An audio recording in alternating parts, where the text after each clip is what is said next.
The Florida Gators are losing linebacker coach Jay Bateman to Texas A&M. He's been hired as the defensive coordinator under Mike Elko.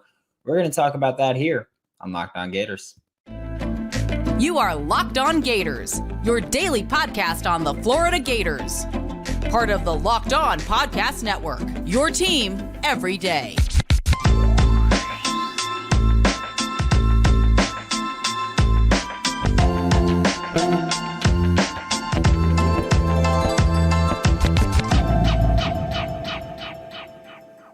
Hello and welcome back to another episode of Locked On Gators, part of the Locked On Podcast Network, your team every day. Thanks for making Locked On Gators your first listen of the day. Every day we are available daily and free wherever you listen to podcasts. And this is going to be a relatively brief live, and I just needed to talk about this a little bit with Jay Bateman, Florida Gators linebacker coach, is leaving the program to go to Texas A&M, which isn't necessarily,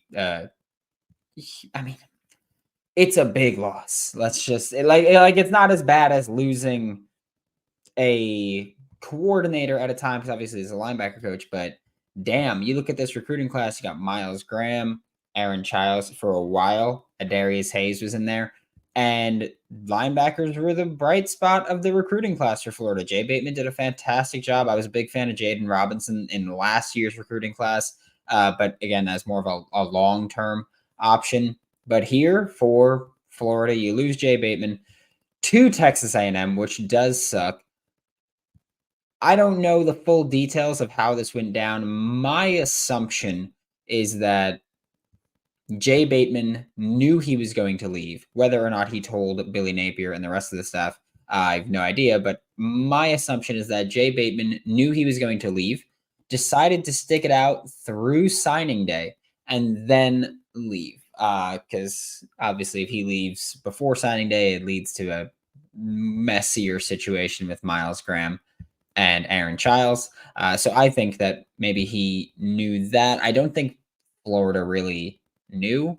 I don't know. Something about it just makes me think that Florida didn't know prior to.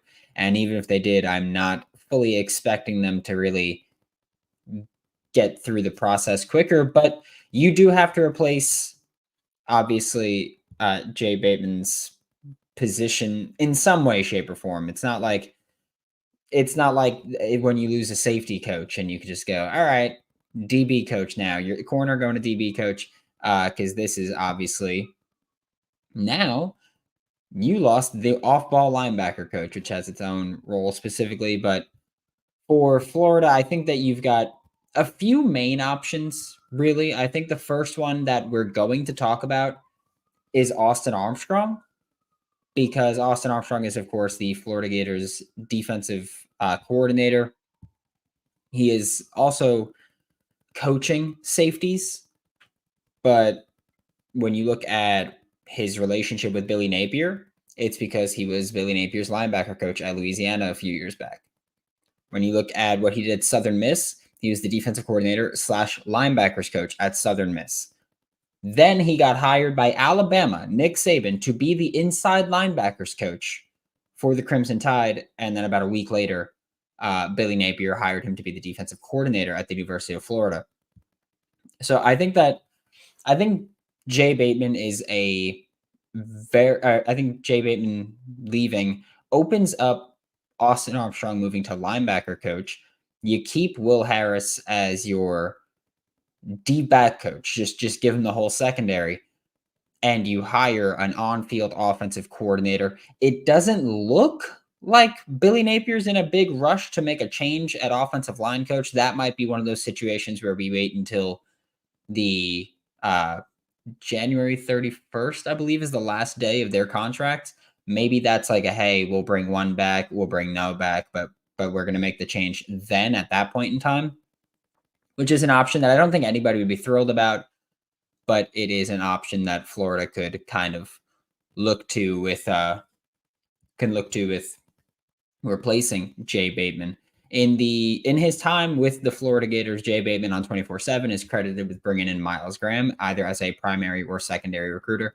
Myles Graham, Aaron Childs, and then you got to go down to Gavin Hill, Jaden Robinson, Josiah Davis from this year's class as well. And that's it at Florida. Again, he's contributed to more. Those are just the ones that he's being listed as with 24/7 as a primary or secondary recruiter. But for me, I think bringing in Austin Armstrong or bringing down Austin Armstrong to DC and inside linebackers is the best approach for the Florida Gators to take, mostly because it opens up that spot. I still want Florida to bring in an offensive coordinator. Whether or not they really will, I don't know. And also, if you only bring back one offensive line coach, then guess what? You can bring in and you move Austin Armstrong down to linebackers. You can bring in an offensive coordinator and you can bring in an on-field special teams coach or something along that niche. Maybe you do bring in a safeties coach. You bring Austin Armstrong down to linebackers. You bring in a safeties coach. So you have the two guys there. You only bring back one offensive line coach, even if it's not currently on the coaching staff. And then you have an offensive coordinator spot to open up there as well, and an offensive line coach that you can bring in. There's a lot you can do. I'm expecting a little bit more coaching turnover from Florida at some point this offseason. I do think when those contracts expire, we'll see some names duck out. The only assistants I believe that are under contract into 2025 are now Will Harris, but also Billy Gonzalez is going to have one more year on his deal. And there was one more that I am presently spacing on, which is really fun. But Russ Callaway could as well, because he's gone from the defensive side of the ball, promoted to tight end coach this past season. But I would think that you see either Rob Sale or Darnell Stapleton go when their contracts expire. There's a lot that you can do. There's also some other coaching candidates that we'll talk about for the defense, because you do have to replace, again, Jay Bateman after he left to go to get a promotion at defensive coordinator, which he's done before at UNC. So you can get a promotion to be the defensive coordinator for Texas A&M. So you're in the SEC. They've had a solid recruiting class. You're going to have longer job stability because no matter how you feel about it, you have to acknowledge that it's not exactly the most stable coaching situation right now in Gainesville. So there could be a change there. But I think for Florida right now, you're just trying to put the pieces together quickly. I don't think you need to rush, but you don't want to take forever. Like, you can't do the we're going to take 3 weeks thing again. That's just insufferable. I don't need it to be today, but just be a little bit quicker. We'll talk more about that. We'll get to the chat if you guys have anything that you want to throw in there, and if you have suggestions you want to throw in there, go ahead. But we're going to hit the chat and then we will wrap up. But before we get to that, today's bonus episode of Locked On Gators is brought to you by FanDuel. As the weather gets colder, the NFL offers stay hot on FanDuel. And right now, new customers get $150 in bonus bets with any winning $5 money line bet. That's $150 if your team wins. And if you've been thinking about joining FanDuel, there is no better time to get in on the action. App's easy to use. Bowl season's one hell of a time to start betting.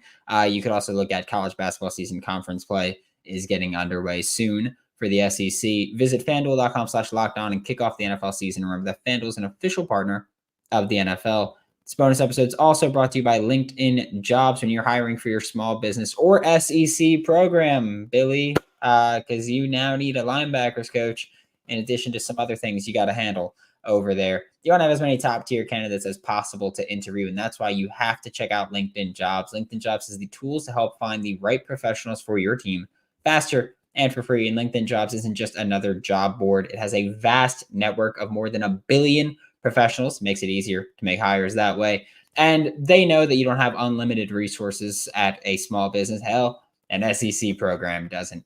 They even just launched a feature that helps you write job descriptions, making the process even easier and quicker. Post your job for free at linkedin.com/lockedoncollege. That's linkedin.com/lockedoncollege to post your job for free. Terms and conditions apply.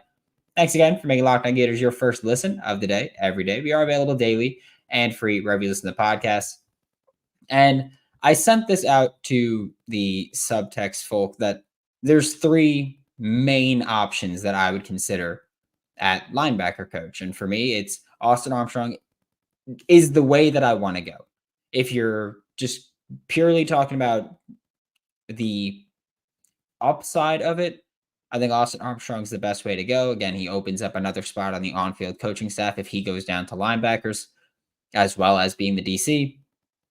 You can, again, if you like Will Harris enough to give him the whole secondary, you can do that. You can hire a safeties coach instead, and then you worry about offensive coordinator when you look at the O-line and all those changes. Whatever happens along there and whatever happens with not retaining contracts, then you can piece things together there. This just makes it easier to be more flexible with things.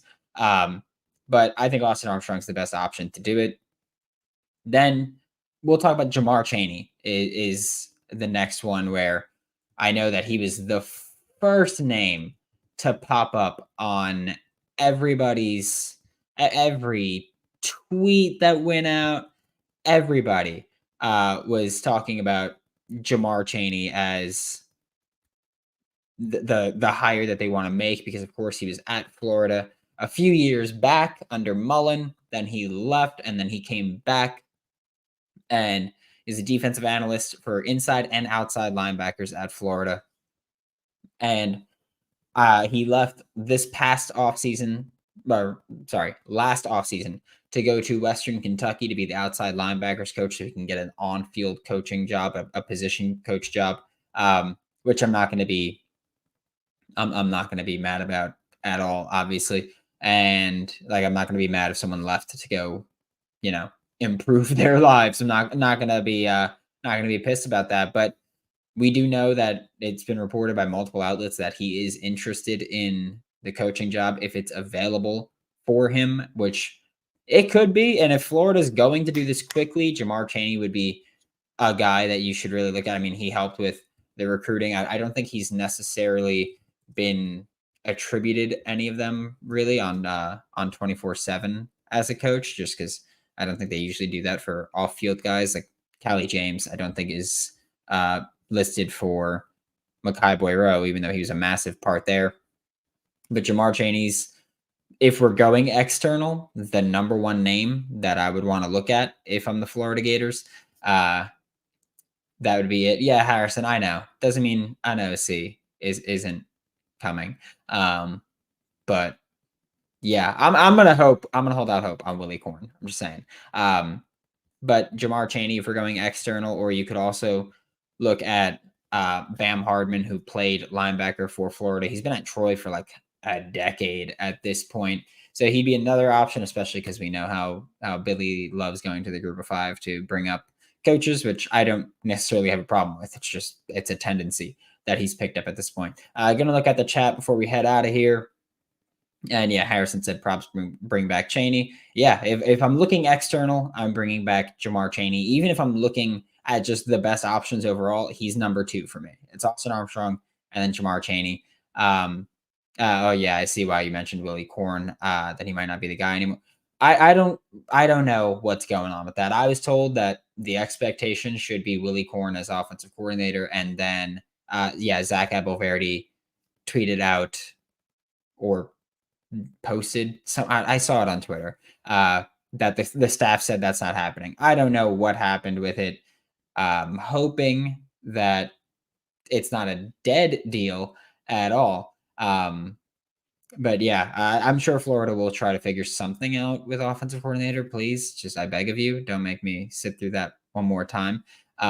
Maybe Marquand Manuel, but thank you so much for making Locked On Gators your first listen of the day. Thank you for just hopping in a random impromptu, didn't even consider like promoting it, just out of nowhere stream, which you guys do a fantastic job of coming in and supporting. So I very much appreciate that. But thank you so much, making Locked On Gators your first listen of the day.